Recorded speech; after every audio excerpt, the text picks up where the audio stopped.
बताइए राजा भाई, माननीय अध्यक्ष, क्या बोल रहे हैं?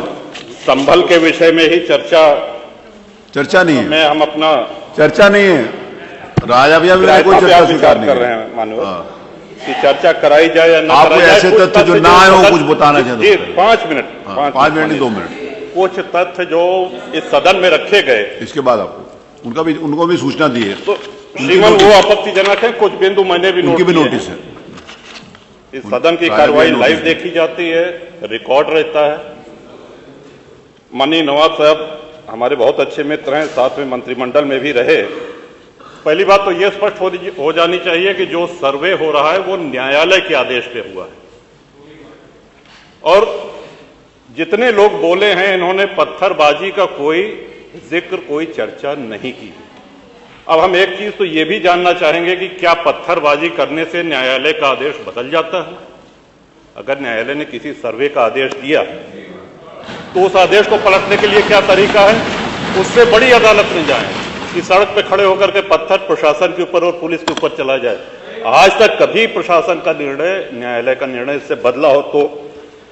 दूसरा श्रीमान, पुलिस और प्रशासन के लोग जो घायल हुए हैं उनके प्रति किसी ने कोई पीड़ा, कोई चिंता व्यक्त नहीं करी। बहुत गंभीर मामला है ये। ठीक उसी तरह है जैसे बहराइच में 22 साल का एक नौजवान राम गोपाल मिश्र, 4 महीने पहले शादी हुई थी, उसकी हत्या कर दी गई। इतनी निर्मम हत्या करी गई, इतनी गोलियां शरीर में मारी गई, हाथ के नाखून भी निकाल लिए गए। अपराध क्या था कि उसने अपने धर्म का एक झंडा लगा दिया। श्रीमान, इसी चर्चा में एक बड़ा रोचक तथ्य सामने आया। माननीय नवाब साहब ने कहा कि कुंदरकी में लूट हुई है, लूट करके, वोट लूट करके ये विधायक बन गए, वरना कुंदरकी में 65% मुसलमान हैं, 35% हिंदू हैं, तो रामवीर सिंह कैसे जीत जाता? ये कार्रवाई में है हमारा। तो मनोहर, एक सवाल हम ये भी करना चाहते हैं कि जिन विधानसभाओं में मुस्लिम मतदाता की संख्या हिंदू से कम है, क्या वो लूट करके विधायक बन के आते हैं? या क्या हिंदू बाहुल्य जो विधानसभाएं हैं वो मुसलमान को वोट नहीं देती?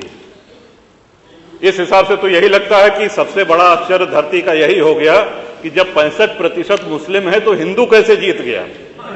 आज पहला दिन है इन लोगों का सदन में। हमने अनुरोध किया था जो नए सदस्य जीत के आए हैं कम से कम परिचय करा दें, हम लोग भी पहचान लें। हमारा कोई परिचय नहीं है रामवीर जी से, लेकिन वो निर्वाचित सदस्य हो चुके हैं, सदन के सम्मानित सदस्य हैं, उनका इस तरह से अपमान करना, उनको लुटेरा कहना, ये तो आपत्तिजनक है। और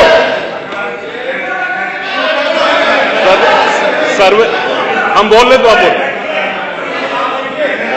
बोले।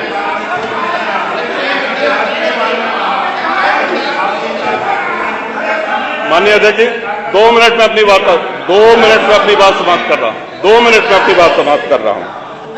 हम लोगों ने भी बड़े धैर्य से सुना। तो इस सदन का एक क्राइटेरिया, एक मापदंड क्या ये तय मान लिया जाए कि जहां हिंदू अधिक है वहां हिंदू विधायक को ही जीतना चाहिए, मुस्लिम विधायक सिर्फ वहीं से जीतना चाहिए जहां मुस्लिम की आबादी 50% से अधिक है? अगर ऐसा नहीं हुआ तो ये मान लिया जाए कि वोटों की लूट हो रही है या विधायक लुटेरा बन के वोट को लूट करके जीत करके आया है, बेईमानी से आया है। तो श्रीमान, ये तो इन शब्दों को कार्रवाई से हटाया जाना चाहिए। ये सदन के विधायक का अपमान है। और एक बात और कही गई कि सर्वे शांतिपूर्ण चल रहा था।